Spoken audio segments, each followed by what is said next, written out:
I was feeling confident and assured as I began teaching my evening class of trainee teaching assistants. The subject matter was communication skills. I introduced an activity I had used on numerous occasions with different groups. The aim of the activity was to identify the qualities of an active listener. I asked the students to work in pairs, one to be partner A and one to be partner B, explaining that partner A was to talk to partner B about something they wanted to get off their chest. Unknown to partner A, I had instructed partner B that they were to act as a poor listener. The aim was to get partner A to talk about how they felt when they were not listened to, and to turn around to the negative actions, for example, not giving eye contact, fiddling with something, interrupting, or looking out of the window, and turn them into positive or good listening actions.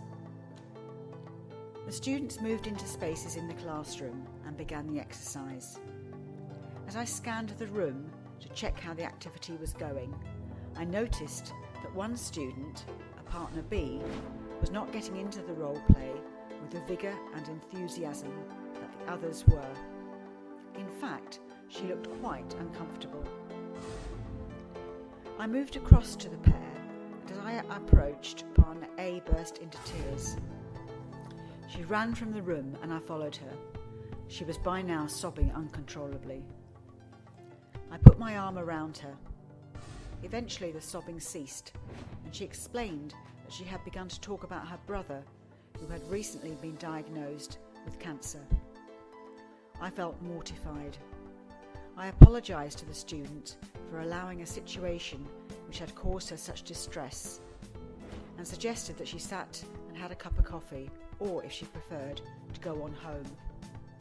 The student collected herself but said she would go home for the evening.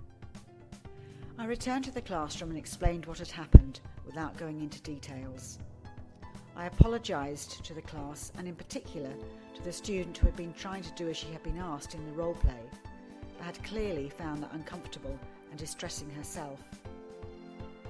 I felt very guilty and ashamed. In all the years I had been conducting that activity, never had there been that sort of reaction. Most people talked of something minor, such as irritation with a child not getting ready for school, and the activity had usually ended with laughter at the strong emotions that were evoked when someone felt indignant and not valued, when someone was not paying them the courtesy of listening to them properly. The class concluded and I went home, but I could not stop thinking about the incident. I was feeling guilty and was distressed for not having the foresight to think that someone might choose to talk about an issue that was affecting them deeply. I had not instructed the student to not only talk about something that was mildly troubling them. It had never been an issue before. I considered my responsibilities as a teacher, and I resolved to be more reflective in my approach and consider potential pitfalls in a teaching session, even if it had previously been successful in meeting its aims.